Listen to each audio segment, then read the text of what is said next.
اور اس وقت یہ لوگ تجارت کے لیے ملک شام گئے ہوئے تھے، اور یہ وہ زمانہ تھا جب رسول اللہ صلی اللہ علیہ وسلم نے قریش اور ابو سفیان سے ایک وقتی عہد کیا ہوا تھا۔ جب ابو سفیان اور دوسرے لوگ ہرقل کے پاس ایلیا پہنچے جہاں ہرقل نے دربار طلب کیا تھا، اس کے گرد روم کے بڑے بڑے لوگ، علماء، وزراء و امراء بیٹھے ہوئے تھے۔ ہرقل نے ان کو اور اپنے ترجمان کو بلوایا، پھر ان سے پوچھا کہ تم میں سے کون شخص مدعی رسالت کا زیادہ قریبی عزیز ہے؟ ابو سفیان کہتے ہیں کہ میں بول اٹھا کہ میں اس کا سب سے زیادہ قریبی رشتہ دار ہوں۔ یہ سن کر ہرقل نے حکم دیا کہ اس ابو سفیان کو میرے قریب لا کر بٹھاؤ اور اس کے ساتھیوں کو اس کی پیٹھ کے پیچھے بٹھا دو۔ پھر اپنے ترجمان سے کہا کہ ان لوگوں سے کہہ دو کہ میں ابو سفیان سے اس شخص یعنی محمد صلی اللہ علیہ وسلم کے حالات پوچھتا ہوں، اگر یہ مجھ سے کسی بات میں جھوٹ بول دے تو تم اس کا جھوٹ ظاہر کر دینا۔ ابو سفیان کا قول ہے کہ خدا کی قسم اگر مجھے یہ غیرت نہ آتی کہ یہ لوگ مجھ کو جھٹلائیں گے تو میں آپ صلی اللہ علیہ وسلم کی نسبت ضرور غلط گوئی سے کام لیتا۔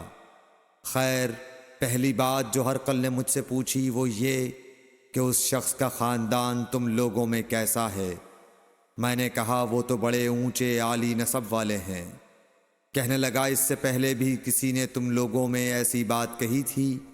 میں نے کہا نہیں۔ کہنے لگا اچھا اس کے بڑوں میں کوئی بادشاہ ہوا ہے؟ میں نے کہا نہیں۔ پھر اس نے کہا بڑے لوگوں نے اس کی پیروی اختیار کی ہے یا کمزوروں نے؟ میں نے کہا نہیں، کمزوروں نے۔ پھر کہنے لگا اس کے تابعدار روز بڑھتے جاتے ہیں یا کوئی ساتھی پھر بھی جاتا ہے؟ میں نے کہا نہیں۔ کہنے لگا کیا اپنے اس دعوی نبوت سے پہلے کبھی کسی بھی موقع پر اس نے جھوٹ بولا ہے؟ میں نے کہا نہیں، اور اب ہماری اس سے صلح کی ایک مقررہ مدت ٹھہری ہوئی ہے، معلوم نہیں وہ اس میں کیا کرنے والا ہے۔ ابو سفیان کہتے ہیں میں اس بات کے سوا اور کوئی جھوٹ اس گفتگو میں شامل نہ کر سکا۔ ہرقل نے کہا کیا تمہاری اس سے کبھی لڑائی بھی ہوئی ہے؟ ہم نے کہا کہ ہاں۔ بولا پھر تمہاری اور اس کی جنگ کا کیا حال ہوتا ہے؟ میں نے کہا لڑائی ڈول کی طرح ہے، کبھی وہ ہم سے میدان جنگ جیت لیتے ہیں اور کبھی ہم ان سے جیت لیتے ہیں۔ ہرقل نے پوچھا وہ تمہیں کس بات کا حکم دیتا ہے؟ میں نے کہا وہ کہتا ہے کہ صرف ایک اللہ ہی کی عبادت کرو، اس کا کسی کو شریک نہ بناؤ، اور اپنے باپ دادا کی شرک کی باتیں چھوڑ دو، اور ہمیں نماز پڑھنے، سچ بولنے، پرہیزگاری اور صلہ رحمی کا حکم دیتا ہے۔ یہ سب سن کر پھر ہرقل نے اپنے ترجمان سے کہا کہ ابو سفیان سے کہہ دے کہ میں نے تم سے اس کا نسب پوچھا تو تم نے کہا کہ وہ ہم سے عالی نسب ہے، اور پیغمبر اپنی قوم میں عالی نسب ہی بھیجے جایا کرتے ہیں۔ میں نے تم سے پوچھا کہ دعوی نبوت کی یہ بات تمہارے اندر اس سے پہلے کسی اور نے بھی کہی تھی؟ تو تم نے جواب دیا کہ نہیں۔ تب میں نے اپنے دل میں کہا کہ اگر یہ بات اس سے پہلے کسی اور نے کہی ہوتی تو میں سمجھتا کہ اس شخص نے بھی اسی بات کی تقلید کی ہے جو پہلے کہی جا چکی ہے۔ میں نے تم سے پوچھا کہ اس کے بڑوں میں کوئی بادشاہ بھی گزرا ہے؟ تو تم نے کہا کہ نہیں۔ تو میں نے دل میں کہا کہ ان کے بزرگوں میں سے کوئی بادشاہ ہوا ہوگا تو کہہ دوں گا کہ وہ شخص اس بہانے اپنے آباء و اجداد کی بادشاہت اور ان کا ملک دوبارہ حاصل کرنا چاہتا ہے۔ اور میں نے تم سے پوچھا کہ اس بات کے کہنے یعنی پیغمبری کا دعویٰ کرنے سے پہلے تم نے کبھی اس کو دروغ گوئی کا الزام لگایا ہے؟ تم نے کہا کہ نہیں۔ تو میں نے سمجھ لیا کہ جو شخص آدمیوں کے ساتھ دروغ گوئی سے بچے وہ اللہ کے بارے میں کیسے جھوٹی بات کہہ سکتا ہے۔ اور میں نے تم سے پوچھا کہ بڑے لوگ اس کے پیرو ہوتے ہیں یا کمزور آدمی؟ تم نے کہا کمزوروں نے اس کی اتباع کی ہے، تو دراصل یہی لوگ پیغمبروں کے متبعین ہوتے ہیں۔ اور میں نے تم سے پوچھا کہ اس کے ساتھی بڑھ رہے ہیں یا کم ہو رہے ہیں؟ تم نے کہا کہ وہ بڑھ رہے ہیں، اور ایمان کی کیفیت یہی ہوتی ہے حتیٰ کہ وہ کامل ہو جاتا ہے۔ اور میں نے تم سے پوچھا کہ آیا کوئی شخص اس کے دین سے ناخوش ہو کر مرتد بھی ہو جاتا ہے؟ تم نے کہا نہیں۔ تو ایمان کی خاصیت بھی یہی ہے، جن کے دلوں میں اس کی مسرت رچ بس جائے وہ اس سے لوٹا نہیں کرتے۔ اور میں نے تم سے پوچھا کہ آیا وہ کبھی عہد شکنی کرتے ہیں؟ تم نے کہا نہیں۔ پیغمبروں کا یہی حال ہوتا ہے، وہ عہد کی خلاف ورزی نہیں کرتے۔ اور میں نے تم سے کہا کہ وہ تم سے کس چیز کے لیے کہتے ہیں؟ تم نے کہا کہ وہ ہمیں حکم دیتے ہیں کہ اللہ کی عبادت کرو، اس کے ساتھ کسی کو شریک نہ ٹھہراؤ، اور تمہیں بتوں کی پرستش سے روکتے ہیں، سچ بولنے اور پرہیزگاری کا حکم دیتے ہیں۔ لہٰذا اگر یہ باتیں جو تم کہہ رہے ہو سچ ہیں تو ان قریب وہ اس جگہ کا مالک ہو جائے گا کہ جہاں میرے یہ دونوں پاؤں ہیں۔ مجھے معلوم تھا کہ وہ پیغمبر آنے والا ہے، مگر مجھے یہ معلوم نہیں تھا کہ وہ تمہارے اندر ہوگا۔ اگر میں جانتا کہ اس تک پہنچ سکوں گا تو اس سے ملنے کے لیے ہر تکلیف گوارا کرتا۔ اگر میں اس کے پاس ہوتا تو اس کے پاؤں دھوتا۔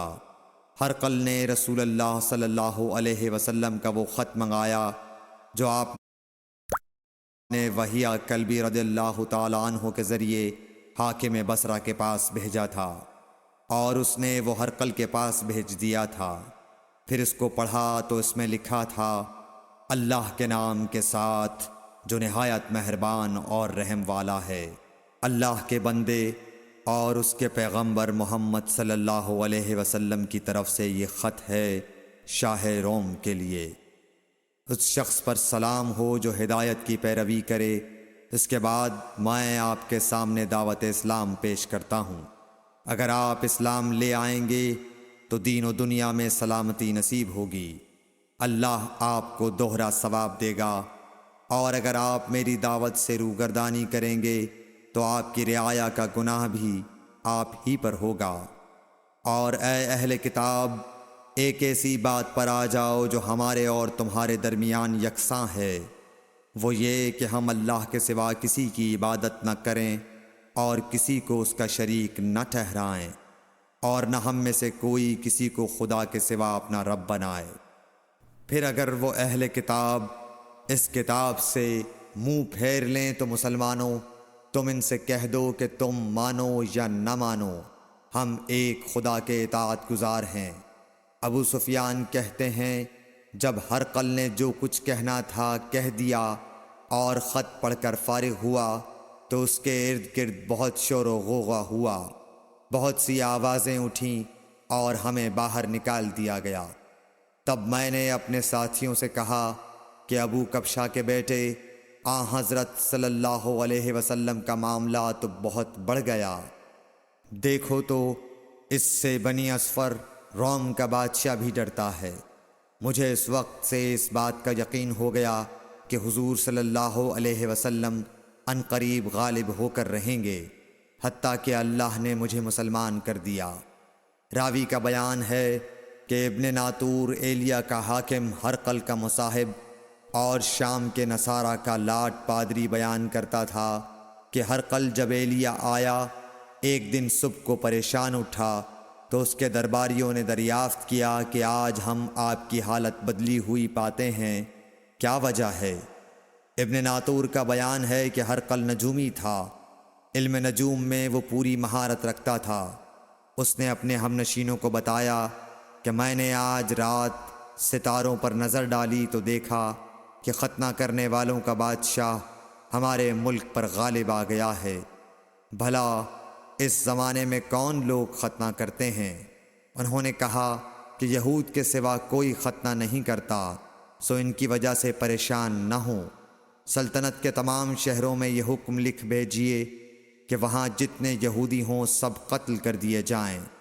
وہ لوگ انہی باتوں میں مشغول تھے کہ ہرقل کے پاس ایک آدمی لایا گیا جسے شاہ غسان نے بھیجا تھا۔